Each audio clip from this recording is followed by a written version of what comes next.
2021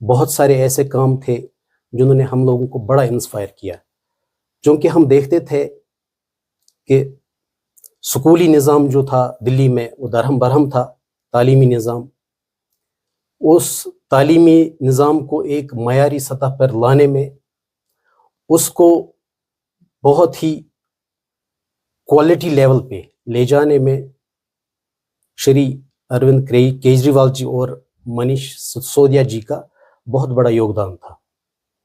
اور جب ہم اپنے جموں کشمیر پہ نظر دوڑاتے ہیں تو ہمیں دور دور تک ایسا کوئی چہرہ نظر نہیں آتا ہے جس نے لوگوں کے لیے کام کیا ہو، لوگوں کی فلاح و بہبود کے لیے کام کیا ہو. ہمارا سکولی نظام آپ دیکھیے بہت ہی درہم برہم ہے.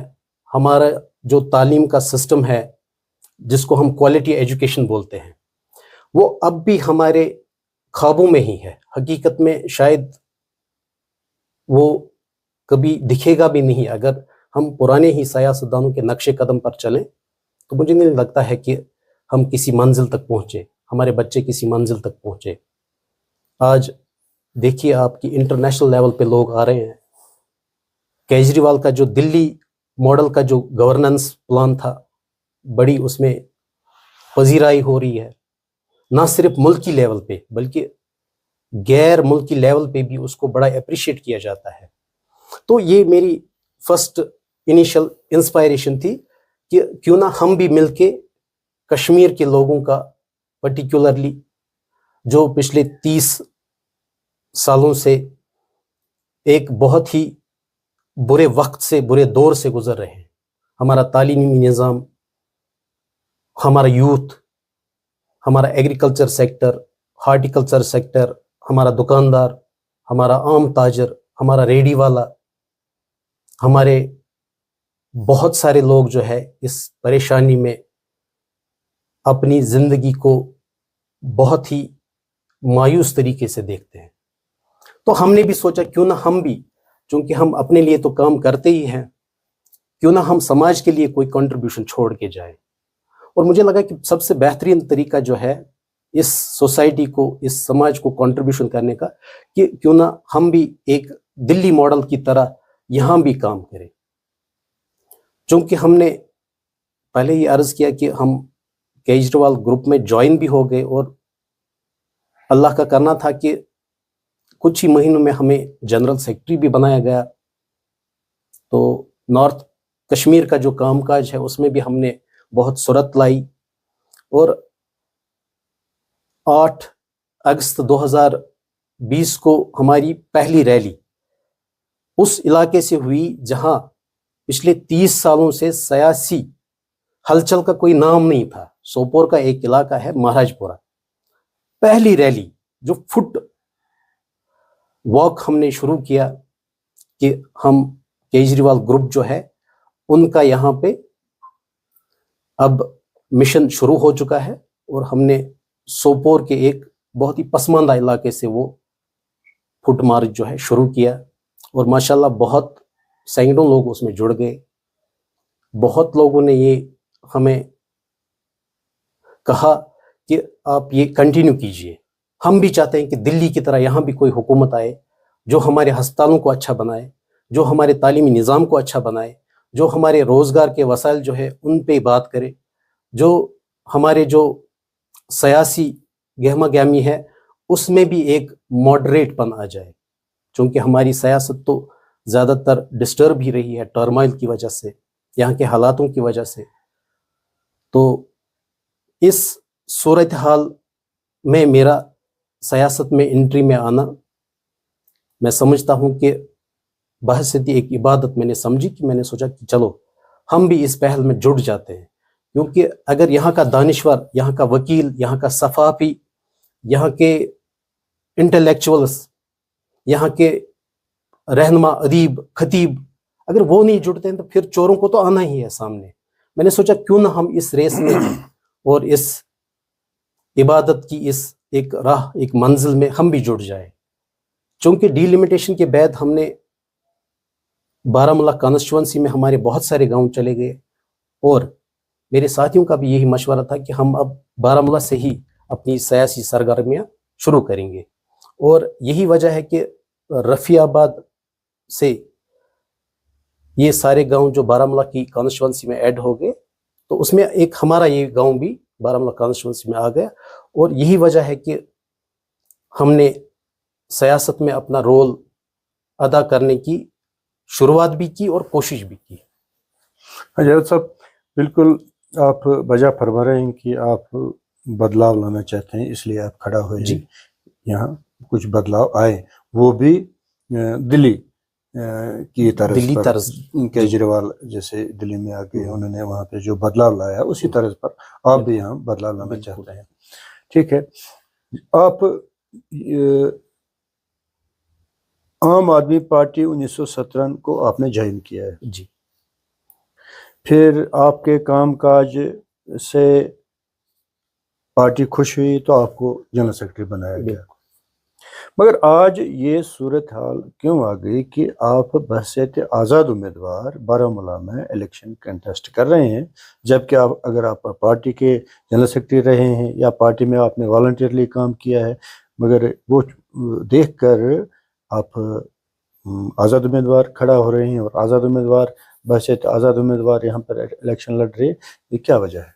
سیاسی حالات ایسے ہو گئے کہ اروند کیجریوال جی نے جب پہلا لسٹ جو ہمارا ساؤتھ کا تھا جس میں ہمارے بہت سارے نمائندے تھے، ان کا نام شیئر کرنے کے بعد ان کا نام جب پبلش کیا گیا کہ یہ ہمارے کانٹیسٹنٹ کینڈیڈیٹس ہے فرسٹ فیز الیکشنز کے لیے کشمیر سائڈ سے، تو بدقسمتی سے اس کے بعد اروند کیجریوال جی کو نہ ملنے کی اجازت دی گئی، نہ صرف اپنے لیڈران کے ساتھ بلکہ جو ہمارے جموں کشمیر کے انچارج تھے شری عمران حسین جی، وہ لگاتار ان دنوں گئے ان سے ملنے کے لیے، مگر بدقسمتی سے حکومت نے، سینٹر کی حکومت میں انہیں ان سے ملنے کی اجازت نہ دی، اور جس کی وجہ سے ہمارے سری نگر والے جو کینڈیڈیٹس تھے، جو نمائندے تھے، ان کے لاسٹ ڈے آف نامینیشن جو تھا وہاں تک ہم نے ویٹ کیا، ہم 2:30 بجے تک ویٹ کر رہے تھے کہ کب ہمارا لسٹ وہاں سے پبلش ہو اور ہم یہ والے جو نمائندے ہیں ان کا نامینیشن پیپر، چونکہ ہم نے پہلے سے ہی تیاری کر رکھی تھی ان کینڈیڈیٹس کے لیے، اور بدقسمتی سے اس کے بعد بھی جب تک ہمارا لاسٹ ڈے تھا 12 تاریخ کو، تو 12 تاریخ تک بھی ان سے ملنے کی اجازت نہ دی گئی، جس کی وجہ سے وہ لسٹ نہ تو پبلش ہی ہو پایا اور نہ ہی ان کا کنسنٹ لیا گیا، چونکہ وہ پارٹی کے کنوینر ہے، نیشنل کنوینر، ان کی اجازت کے بنا تو یہ پارٹیسپیشن جو تھا ناممکن تھا، اور نمائندگی جن کو کرنی تھی عام آدمی پارٹی کی طرف سے ہر کسی کانسٹیچوئنسی میں، اسمبلی حلقے میں، وہ ادھوری رہ گئی، چونکہ ہمیں پارٹی سے لاسٹ آورس میں ایک میسیج ملی، ٹیکسٹ کیا گیا کہ آپ ایسا کریے کہ آپ اپنے ذاتی نامینیشنز بھر کے ایز انڈیپینڈنٹ کینڈیڈیٹ کھڑا ہو جائیے اپنے اپنے حلقے انتخاب سے، جس میں ہمارے حکیم رضوان الہی صاحب سوپور سے کینڈیڈیٹ تھے پہلے ہی، تو انہوں نے بھی انڈیپینڈنٹلی کانٹیسٹ کیا، اور اسی طرح میں نے بھی ایٹ دا 11th آور اس کو سمجھیے کہ میں نے بھی اپنا نامینیشن فارم جو ہے وہ سبمٹ کیا. جاوید صاحب، سیاست میں آپ کا تجربہ بالکل ناکافی ہے. جی. آپ سیاست میں آئے، جس کو لوگ گندی نگاہ سے دیکھتے ہیں، سیاست کو عام انسان یا سمجھدار انسان یا بزرگ لوگ اس کو ایک گندی کھیل سمجھتے ہیں، گندی چیز سمجھتے ہیں، گندی نگاہ سے دیکھتے ہیں. یہ سب کچھ کیا آپ کو پھر آنا اس سیاست میں کیسا لگ رہا ہے آپ کو؟ دیکھیے وانی صاحب، میں آپ کو ایک بات بالکل بے باکی سے کہتا ہوں، چونکہ ہمارے جموں کشمیر میں نوجوانوں کی ریپرزنٹیشن ہر فورم پہ، ہر محاذ پہ نہ ہونے کے برابر ہے. یہ دلی کی مثال میں بار بار کیوں دیتا ہوں؟ دلی کا جو ریولوشن ہے وہ کسی پرانے سیاستدان نے نہیں لایا، جبکہ کانگریس وہاں بہت صدیوں تک راج کرتی رہی، مگر دلی کا جو عام آدمی تھا وہ کسی سرکار سے خوش نہیں تھا۔ عام آدمی پارٹی کے ابھی صرف 8 سال ہی ہو گئے برسر اقتدار آئے ہوئے، تو ان 8 سالوں میں آپ ان کا کام دیکھیے۔ انہوں نے بجلی فری کی، وہ لوگوں کو پانی مہیا کر رہے ہیں بنا کسی پیسے کے، وہ لوگوں کو بہتر صحت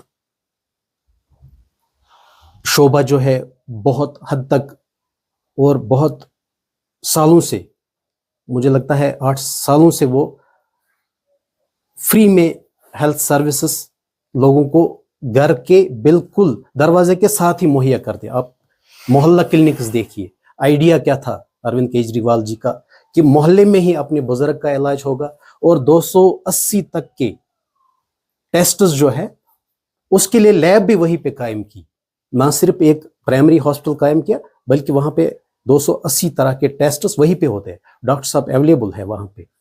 تو یہ چیزیں دیکھ کر جب دلی کی عوام نے دیکھی تو ان کو لگا کہ نہیں، ہمارے لیے یہ پارٹی جو ہے ضرور کچھ اچھا ہی سوچے گی۔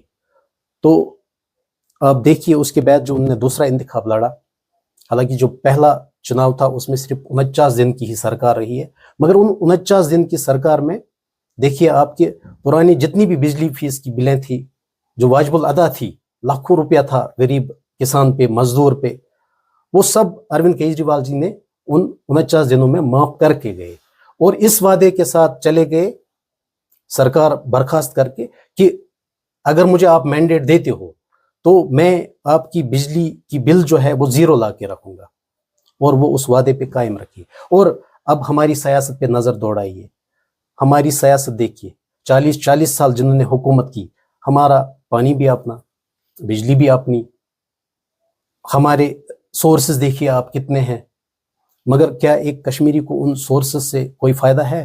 کیا ہمارے جموں کے سائڈ سے کسی سورسز کا کسی عام انسان کو، کوئی کشمیر کے رہنے والے کو کوئی فائدہ ہے؟ نہ۔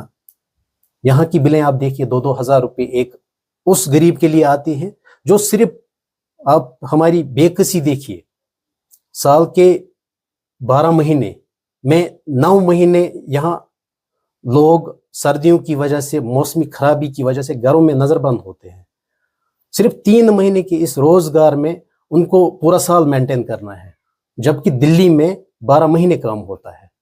کیا ہماری پچھلی سرکاروں نے کچھ اس کی طرف نظر دوڑائی کہ ہمارا ایک مزدور سال میں 3 مہینے کی کمائی کرتا ہے اور 9 مہینے اس کو اپنی جو پوری فیملی ہے اس کو چلانا ہے ان 3 مہینے کی کمائی سے؟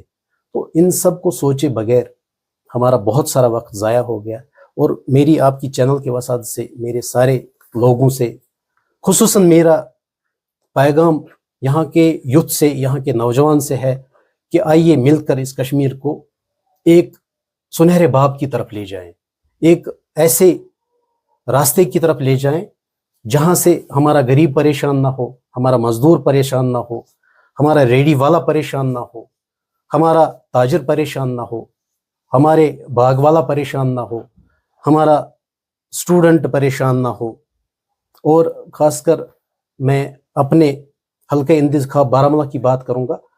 آپ خود بھی جانتے ہیں، چونکہ آپ بہت سینئر صحافی ہے، اس فیلڈ میں آپ کا تجربہ بہت ہے، آپ ہمارے بارہمولہ کی پوزیشن دیکھیے، آپ ہمارے اولڈ ٹاؤن کو دیکھ لیجئے، آپ ہمارے خواجہ باغ کو دیکھ لیجئے، آپ یقین نہیں کرو گے جتنی خراب حالت ہمارے بارہمولہ قصبے کی ہے شاید ہی اتنے باقی تمام ضلعوں کے کسی قصبے کی ہوگی۔ تو وجہ کیا ہے؟ ریزن کیا ہے؟ ریزن یہ ہے کہ اچھے لوگ پیچھے رہے ہیں، اور جو برے لوگ ہیں انہوں نے بہت ساری کمائیاں کی ہے، ان نے گھر بھرے، اپنے رشتہ داروں کو نوکری لگایا، اپنے خصوصی مفاد کے لیے وہ آتے ہیں الیکشنز میں، کروڑوں روپیہ خرچ کرتے ہیں اور پھر کروڑوں روپیہ کماتے ہیں۔ یہ ایک بزنس بن گیا ہے ان کا، خاندانی راج چل رہا ہے، یہاں پہ نیپوٹزم چل رہا ہے، کسی عام انسان کو، عام شہری کو ان سیاستدانوں جو ہمارے پچھلے گزشتہ سیاستدان ہیں، ان کا کوئی بھی کام ہمارے عام لوگوں کے لیے نہیں تھا. یہ تو میں آپ کو وثوق سے بول رہا ہوں. اور ہماری کوشش رہے گی کہ نوجوان نسل کو ہم اس پلیٹ فارم پہ لائیں تاکہ ان کا جو یہ اس سے دل بھر چکا ہے سیاست سے. آج آپ کسی بھی نوجوان سے بات کیجئے، وہ آپ کو بولے گا ووٹ کے بدلے اگر آپ کے پاس پیسے ہیں تو دیجئے. اور میرا ان سے یہ کہنا تھا، ابھی سویرے ہی بارہمولہ میں ایک جگہ ہم گئے تھے، تو وہاں سے نکلتے ہی ایک بندہ مجھے بول رہا ہے جناب آپ اگر ہمیں پیسے دو گے تو میں آپ کو 30 ووٹ دے دوں گا. میں نے کہا کتنے پیسے آپ لیتے ہو ووٹ سے؟ بولا ووٹ کے 1000 روپے لیتے ہیں. میں نے کہا اگر آپ 5000 بھی لیتے ہو تو 5 سال کے لیے آپ اپنے بچوں کا فیوچر، اپنا فیوچر، اپنے گلی محلے کوچے، آپ کی بجلی، آپ کا پانی، یہ تو آپ 5000 میں بیچ ڈالو گے. 1000 روپے میں کیوں بیچ رہے ہو آپ؟ 1000 روپے میں آپ کو تو بہت گھاٹا ہو رہا ہے. اگر آپ 5000 میں بھی بیچتے ہو اپنے ووٹ کو 5 سال کے لیے تو ایک دن کا آپ 2 روپے اور 77 پیسے ہی کماتے ہو، جبکہ بچے کا خرچہ ایک دن کا آپ کا 50 روپے کا ہے. وہ تو ٹافی کھا جاتا ہے 50 روپے میں. تو آپ کے ووٹ کی قیمت کوئی نہیں دے سکتا. آپ اس قوم کے مستقبل کا فیصلہ پیسوں سے مت کیجئے، اپنے ووٹ سے کیجئے. اپنے صحیح امیدوار کو چنیے، اور صحیح امیدوار کو چننے کے بعد اب اس کے مقابلے میں ایک اپوزیشن کا لیڈر ایسا چنیے جس میں یہ دم ہو کہ وہ اسے حساب لے سکے، جو اسے پوچھ سکے بھائی آپ نے یہاں غلط کیا ہے. وہ چوری چھپی والا کھیل نہیں ہونا چاہیے کہ 5 سال کے لیے بندہ آیا، جیت کے چلا گیا، اور اپوزیشن والا ہار کے چلا گیا، دونوں اپنے گھر گئے اور عوام ویسی کی ویسی ہی رہ گئی. ایک ایسا اپوزیشن لیڈر بھی ہونا چاہیے جو پوچھے، جو جواب دہی کو یقینی بنائے. میرا ماننا یہ ہے کہ سیاست میں جب تک نوجوان نہ آئے گا تب تک بدلاؤ کی کوئی گنجائش نہیں ہے. جاوید صاحب، بی جے پی نے دھارا 370 ختم کی ہے جموں کشمیر میں، 35A بھی ختم کیا ہے، اسٹیٹ کو UT بنایا ہے. یہ سب چیزیں یہاں نہیں ہے. لوگ اس کو سمجھتے ہیں کہ یہ سیاستدانوں کا کھیل ہے، انہی کو مورد الزام ٹھہرائے ہیں، تبھی تو یہ سب چیزیں ہوئی ہے. تو آپ کے پاس یہ چیزیں جب نہیں ہیں تو آپ کیا لے کر لوگوں کے پاس جائیں گے؟ کس نگاہ سے آپ دیکھتے ہیں دفعہ 370 دھارا 370 کے حوالے سے؟ جہاں تک 370 کی بات ہے، اگر آپ ایک لائر سے پوچھیں گے، ایک قانون دان سے پوچھیں گے، اور میں بحیثیت ایک قانون کا طالب علم اس پہ بات ایک کہنا چاہتا ہوں کہ پچھلی سرکاروں نے اس 370 میں جو فیسلٹیز تھی، ہمیں جو پروویژنز تھے، بہت حد تک وہ کمزور ہو چکے تھے. دیکھیے، اگر کوئی سیاستدان، اگر کوئی پارٹی آج یہ آپ سے دعویٰ کر رہی ہے کہ ہمارے اسمبلی میں آنے کے بعد، حکومت بنانے کے بعد ہم 370 واپس لائیں گے، تو یہ محض ایک دھوکہ ہوگا ہماری قوم کے لیے. کیوں دھوکہ ہوگا؟ ہمارے اس 370 کو واپس لانے کے لیے ہمیں فل میجارٹی کے 300 سے زائد پارلیمنٹ ممبران کی ضرورت ہوگی، وہ بھی ہندوستان کے سب سے بڑی پنچایت پارلیمنٹ آف انڈیا میں. اور اس کا ڈومین ہمارا اسمبلی میں کوئی ڈومین نہیں ہے اس کا. یہ آنیسٹی والی بات ہے. تو ہمارے یہاں بہت سارے الائنس بھی بنے اس بات کو لے کے، جس میں ایک الائنس گفکار الائنس بھی تھا، جنہوں نے DDC الیکشن کے وقت لوگوں سے اس وعدے پہ ووٹ لیا تھا کہ DDC ہمارے حق میں آنے کے بعد 370 کی سنوائی سپریم کورٹ آف انڈیا میں ہوگی اور ہم یہ واپس لے کے رہیں گے. اس وعدے کے ساتھ انہوں نے لوگوں کو اعتماد میں لیا تھا کہ 370 واپس ہوگا. مگر کیا ہوا اس کے بعد؟ انہوں نے وہی سبز باغ دکھائے جو آج سے پہلے دکھائے تھے. اس کا قطعی یہ مطلب نہیں کہ ہم نہیں چاہتے ہیں کہ 370 واپس نہ آئے، 35A واپس نہ آئے. ہم چاہتے ہیں یا اس کا ریاستی درجہ جو ہے وہ بحال ہو، اور بہت جلد سے جلد، جس طرح سپریم کورٹ کی گائیڈ لائنز بھی تھی کہ یہ جلد سے جلد بحال کیا جائے اور اسمبلی الیکشن سے پہلے بحال کیا جائے. یہ بھی انسٹرکشنز دیے گئے تھے ایپیکس کورٹ کی جانب سے. تو چونکہ یہ بہت بڑا ایک سیاسی مسئلہ ہے اور ریاستی سطح پہ اس کو حل کرنا میں سمجھتا ہوں، جہاں تک میری سمجھ ہے، میری سوچ ہے، میری اوپینین ہے، اور یہ ایک ذاتی رائے ہے، یہ کلیکٹیو رائے نہیں ہے، کہ ناممکن ہے کہ اگر یہاں کوئی بھی حکومت بنا سکے تو ہماری اسمبلی سے تو یہ بحال ہونے والا نہیں ہے۔ میں آپ کو ایک چیز عرض کروں، پی ایس اے جو 70 کی دہائی میں مرحوم شیخ محمد عبداللہ نے لایا تھا جموں کشمیر میں، اور صرف جنگل چوروں کے لیے لایا گیا تھا، اس پی ایس اے کا استعمال آج ہمارے نوجوانوں پہ ہوتا ہے، بزرگوں پہ ہوتا ہے، یہاں تک خواتین پر بھی ہوتا ہے۔ تو کیا ہماری اسمبلی میں کبھی اس بات کی گونج سنائی پڑی کہ پی ایس اے جس کا اسمبلی کا ڈومین بھی ہے اور اس کو وہ نل اینڈ وائڈ قرار دے سکتے ہیں، ختم کر سکتے ہیں، کیا کبھی ختم کیا؟ اس کو ایک ٹول کی طرح استعمال کیا جاتا ہے ان سیاستدانوں کے لیے، ان نوجوانوں کے لیے جو کہیں نہ کہیں بد دل ہوئے ہیں اس سارے سسٹم سے۔ اور میں سمجھتا ہوں کہ 370 کے لیے ہمیں بہت لمبی لڑائی لڑنی پڑ سکتی ہے، اور یہ کوئی رات گئے اگلی عید پہ واپس آنے والا نہیں ہے۔ اور اگر ووٹ اس بنیاد پہ کوئی تنظیم، کوئی شخص آپ سے مانگ رہا ہے تو محض ایک دھوکہ ہے میرے حساب سے۔ تو اس دھوکے میں آنے کے بجائے ہمیں نوجوانوں کا کل سدھارنے کی ضرورت ہے، اس قوم کا مستقبل سدھارنے کی ضرورت ہے، جہاں تک میری سوچ کا تعلق ہے۔ وکیل صاحب، بی جے پی کا ماننا ہے کہ وہ کشمیر میں، جموں کشمیر میں الیکشن جیت رہے ہیں، جیت جائیں گے، اور حکومت بھی بنا رہے ہیں، دعویٰ ہے ان کا، حکومت بھی بنا رہیں گے وہ۔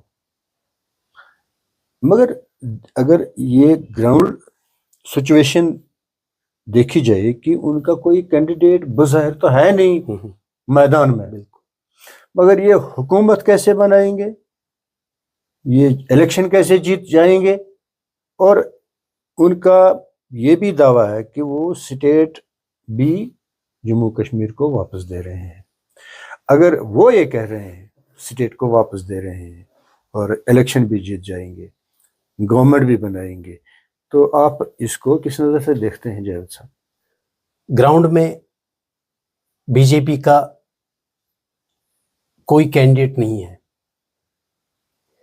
تو ایسے دعوے کرنا کہ جیت ہماری پکی ہے اور حکومت ہم بنا رہے ہیں، یہ کہیں نہ کہیں اس بات کی عکاسی کر رہا ہے کہ کہیں نہ کہیں بی جے پی نے اپنے کینڈیڈیٹس کھڑے کیے ہوئے ہیں۔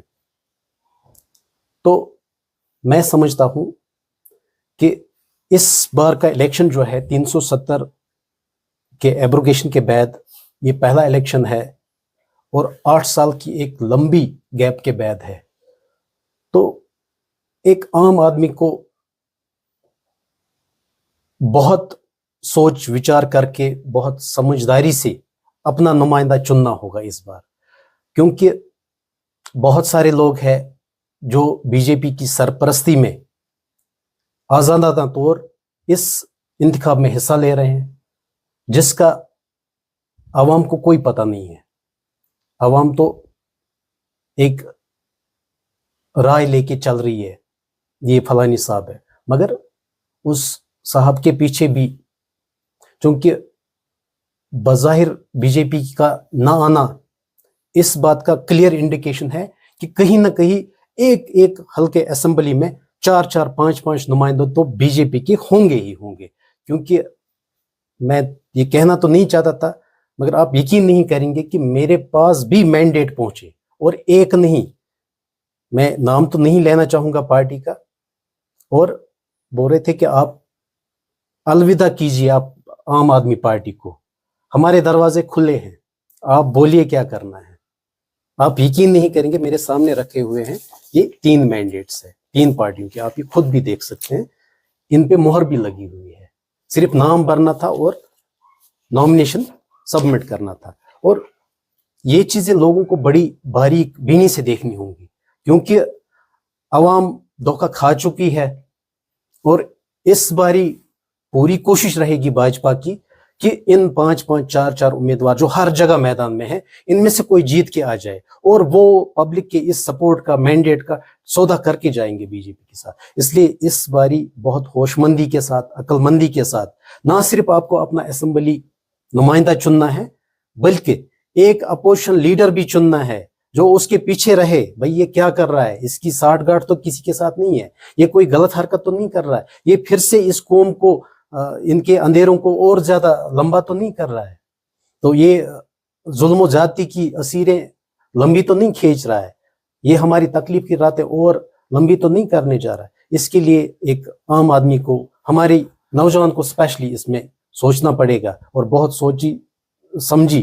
حکمت عملی کے تحت اپنا ووٹ اس باری کاسٹ کرنا ہے. عقیل صاحب, ایک طرف نیشنل کانفرنس ہے, 70-80 سال پرانی پارٹی ہے, پی ڈی پی ہے, اپنی پارٹی ہے, عوامی اتحاد والی پارٹی ہے, کانگریس ہے, یہ سب اس وقت میدان میں الیکشن لڑ رہے ہیں, اور ایک طرف آپ بحثیت آزاد امیدوار کھڑے ہیں.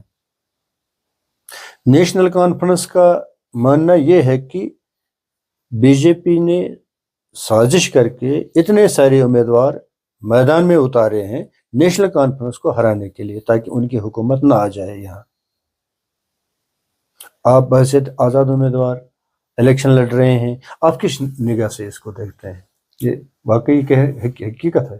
دیکھیے وانی صاحب, سمجھنے کی بات ہے کہ نیشنل کانفرنس اور کانگریس کا الائنس ہے, اور آپ دیکھتے ہوں گے پہلے تو انہوں نے ہی اس قوم کے ساتھ مذاق کیا ہے. آپ الیکشنز کو ایز فرینڈلی کانٹیسٹ نہیں کر سکتے, یا تو آپ الائنس میں ہیں نہیں تو آپ اکیلے ہیں.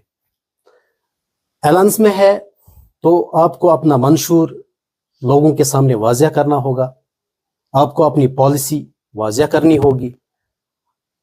کیا ہم یہ مان کے چلیں کہ ان لوگوں کی بھی ناکامی ہے کہ انہوں نے ایک ایک اسمبلی حلقے میں 2 امیدوار میدان میں اتارے ہیں؟ تو ایسے میں سمجھتا ہوں نیشنل کانفرنس کیسے اپنی سیٹ کو بچا پاتا ہے یا کانگریس اپنی سیٹ کو کیسے بچا سکتا ہے. اس میں تو نقصان ہی ہے الٹا ان کا, ان کو تو بازی تیسرا مار جائے گا.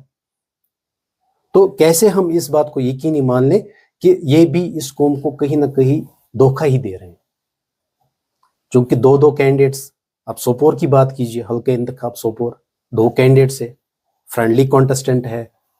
بارہمولہ میں 2 کینڈیڈیٹس ہے, فرینڈلی کانٹیسٹنٹ ہے. تو کیسے ایسے ہو سکتا ہے؟ ظاہر سی بات ہے, کانگریس والے تو اپنے امیدوار کو ووٹ ڈالیں گے, نیشنل والے تو اپنے امیدوار کو ووٹ ڈالیں گے, تو ایسے میں تو تیسری کوئی جماعت آ کے بازی لے جائے, اور ایسا بھی تو ہو سکتا ہے کہ وہ جماعت بھاجپا کی ہی نکلے بعد میں. تو اس باری جو الیکشنز ہے بہت ٹف ہے, بہت سوچ سمجھی سازش کے تحت بی جے پی اس الیکشن میں حصہ نہیں لے رہی ہے, اور خصوصاً لوگوں کے اوپر یہ ذمہ داری ہے کہ وہ پورے ہوش و حواست میں اس باری اپنا ووٹ جو ہے اپنے کسی لائق نمائندے کو دیں. وکیل صاحب, گریٹر بارہمولہ کی بات کریں. گریٹر بارہمولہ یہاں جو سیاسی پارٹیاں ہیں یہ کہہ رہی ہیں کہ بارہمولہ کو لندن بنائیں گے, دوسری کہتے ہیں کہ نہیں اس کو یو ایس اے بنائیں گے, تیسری کہتے ہیں اس کو چائنا بنائیں گے. بڑے بڑے خواب دکھا رہے ہیں. اب گریٹر بارہمولہ کے حوالے سے آپ سے یہ جاننا چاہیں گے کہ آپ کا کیا مینیفیسٹو ہے؟ جی وانی صاحب, دیکھیے ہم نے, اور میں سمجھتا ہوں کہ واحد میں ایک آزاد امیدوار ہوں جس نے گریٹر بارہمولہ پروجیکٹ کی بات جو ہے اپنے مینیفیسٹو میں کی ہے, چونکہ گریٹر بارہمولہ پروجیکٹ جو ہے بہت سارے سالوں میں ابھی التوا میں پڑا ہے, اور اس پر نہ تو گزشتہ سرکاروں نے, نہ گزشتہ سیاستدانوں نے, اور نہ ہی ایل جی ایڈمنسٹریشن نے کوئی دھیان دیا. بارہمولہ کے لوگوں کو آج بیوقوف بنا رہے ہیں.